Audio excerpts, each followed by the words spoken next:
Now it's time for Lefties Losing It, and we have a couple of gems coming for you shortly, including a delicious case of instant karma. But let's first check in with the leader of the free world. Remember him? Here he is in Africa, and he's being guided around Angola, which he seems to think is a city. You know, with you in Angola, a vibrant city, and I look, not the city. The city I know is not Angola, but in Angola, in a vibrant city. Glad he cleared that up, or he may have looked foolish. Soon he was on much firmer ground, talking about his favourite topic, trains. I'm probably the most pro-rail guy in America. I've ridden over 1,300,000 miles on a daily basis to my work. Okay, you know, these days people ask Joe Biden how he sleeps at night with all the lies he's told, the damage he's done to the country. Turns out he sleeps just fine. Of people, goods and services, but will also promote shared prosperity and inclusive growth across the region. Internal consultations aiming at aligning this project with national priorities and other bilateral and regional commitments.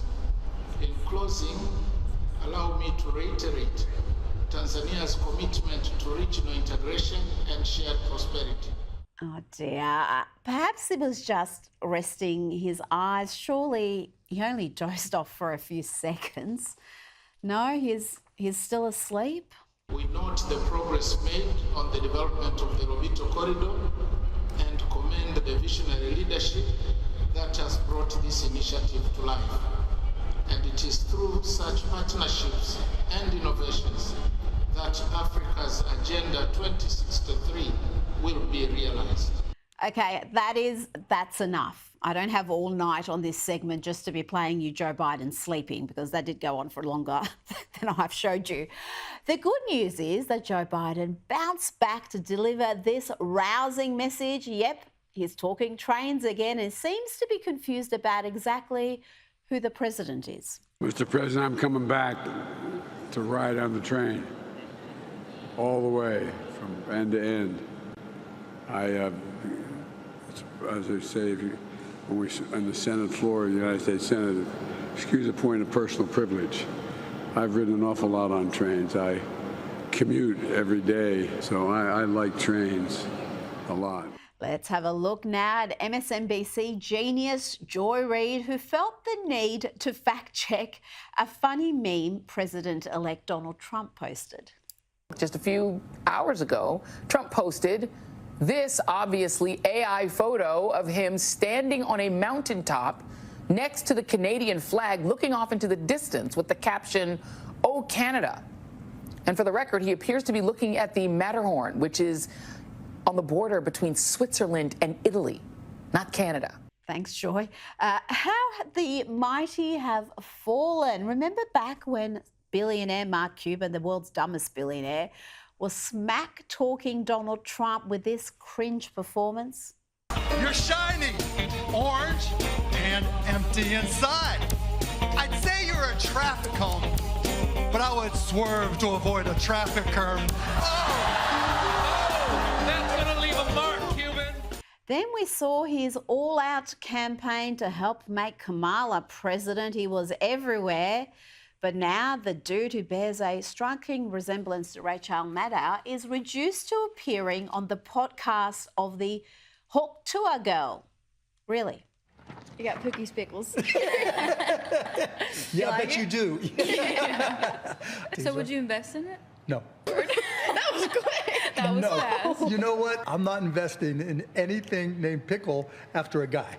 It's just... Okay. That's fair enough.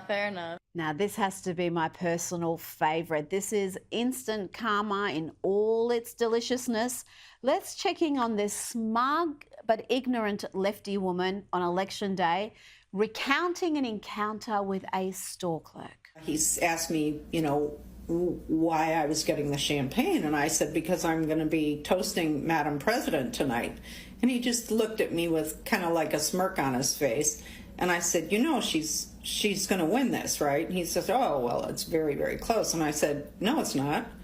Says, well, what do you mean? I said, no, it's not. The women of America are making their voices heard. Reproductive rights is what it all comes down to. And the women are voting in numbers relative to men that are unbelievable. She's won this. And I said to him, she's going to take every one of the swing states plus Iowa. She was right. It wasn't close. Only Kamala didn't win every swing state. And as for Iowa, she lost Iowa by more than 13%.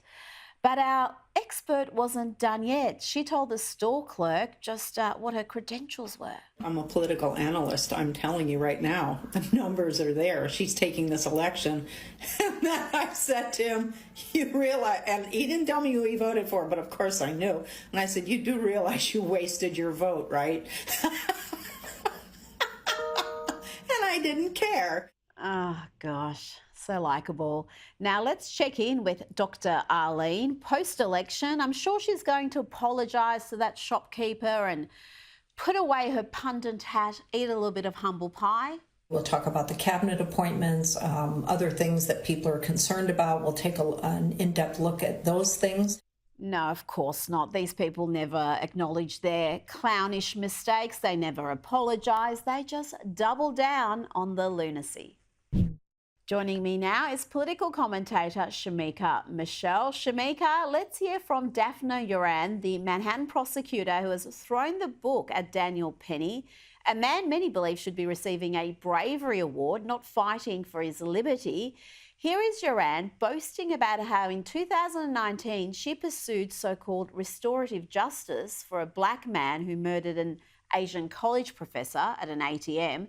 Instead of the original murder charge, the offender, Michael Lee, ended up with a 10-year sentence for manslaughter, and she's proud of that. I had a murder case where the defendant did not intentionally kill the victim. He went into an ATM on the Upper West Side and tried to rob an individual. This is, under the law, a felony murder, which is akin to intentional murder. However, when I first got the case, I learned, I took the time to learn about the defendant. I really felt incredibly sorry for him that he had gotten to that point in his life where he felt like there was no other choice but to commit this robbery. Shamika, now this same prosecutor is trying her absolute best to get former US Marine Daniel Penny jailed for as long as possible for stepping in when a volatile homeless man was threatening violence against train passengers. Not even the New York mayor, Eric Adams, is signing up to this witch hunt. Those passengers were afraid. I've been on the subway system. I know what it is as a police officer to wrestle or fight with someone. We're on the subway where we're hearing someone talking about hurting people, killing people. You have someone on that subway who was responding.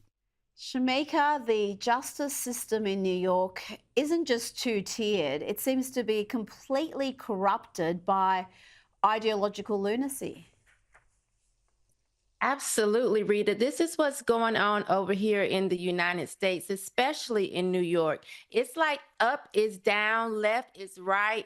And I am so glad that actually Mayor Eric Adams is having a change of heart, because initially he came across very woke on this whole issue. But now that the left has come after him, he's singing a new tune because he needs allies now, because he knows that they are crazy and deranged. When I listen to this prosecutor, actually, if I close my eyes, it's hard for me to say she, so I'm just going to say the prosecutor.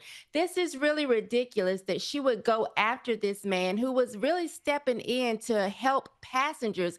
As a female myself, I would have been afraid if I was on the subway and the man was acting in the way that they described. I would have been so thankful for Daniel Penny. So for them to be going after him, really trying to just ruin his life, is what's happening here, and it's absolutely absurd. And I know several legal observers, legal experts who've been in the courtroom, who've been observing this case, who are absolutely shocked by what they have seen.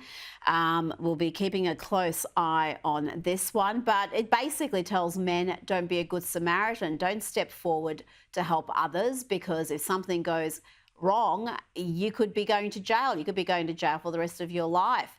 Now, Shamika, the Biden administration is supporting the ACLU in its Supreme Court action, arguing that it's unconstitutional for Tennessee to stop youngsters having so-called gender-affirming care. Let's hear from one of the ACLU lawyers, a woman who now identifies as a man. This is Chase Strangio. I would say is nobody has to provide this medication to adolescents. These are not doctors being forced to provide this medication. These are doctors who are wanting to treat their patients in the best way that they know how, based on the best available evidence to us. And these are young people who may have known since they were 2 years old exactly who they are, who suffered for 6-7 years before they had any relief. And what's happening here, it's not the kids who are consenting to this treatment, it's the parents who are consenting to the treatment. Shamika, your reaction to that. 2-year-olds know they're in the wrong body, according to that lawyer, and we should allow the parents to inflict these irreversible treatments on confused children. We don't let parents inflict tattoos on 6-year-olds or 9-year-olds. We don't let parents do a whole bunch of stuff to kids because it's not in the interest of the child. But when it comes to this so-called gender-affirming care, some of these activists have got some very warped ideas. Absolutely, Rita. I need to just put this on because we're living in clown world. When you think that a 2-year-old can actually make that decision when a child 16, they can't drive until they're 16, they can't vote until they're 18, they can't drink until they're 21, but you think a 2-year-old can make such a life-changing decision? Something has to be wrong with your mental capacity. But this is what we're dealing with here in America. And it's crazy because I remember in 2018, I said this was happening and people argued me down on social media saying, maybe it's happening in other countries, but it's not happening here. Because when you give the left an inch, they take a mile to actually put these children in the predicament to be castrated at such young age, knowing that this can never be reversed, is very sad. And my heart goes out to these children. When a child says, I want to be Superman, we don't push them out of a building to see if they can fly. So the fact that we think that a young child can make such a life-changing decision, and the adults in the room are not acting like adults, it's really sad, because if we don't step in and protect them as in the government, that's why I'm so grateful Trump will be the next president again. Who's going to save these children? Because the parents are not in the right mind frame to actually be parents. You're so right. We've spoken to detransitioners on this program, including Chloe Cole, a very, very brave young woman who started this irreversible treatment. I think she was only 12 or 13, had a double mastectomy at 15, her healthy breasts removed. At 18, she was detransitioning, identifying as female again, but now she has no breasts. She can never breastfeed her children. She fears she's infertile from all the drugs she's taken and the treatments, and she's got lifelong medical issues. And again, that doesn't get talked about enough, the fact that we're making lifelong medical clients from these treatments. I want to play you a clip from Pete Hegseth. He sat down for an interview with Megyn Kelly to talk about the allegations against him. There has been just a litany of allegations. Of course, they've all come about after he was selected to be the next Defence Secretary. Have a listen. Just so the audience knows, I too have looked through all of the accusations, all of the reports against you. There is not one name, not one person accusing you of any sort of misconduct has gone on the record with their accusation. It is all anonymous from NBC, CBS, The New Yorker, the usual suspects. And yet you are having person after person go on the record in your defense. Shamika, it seems like they're trying to Brett Kavanaugh him.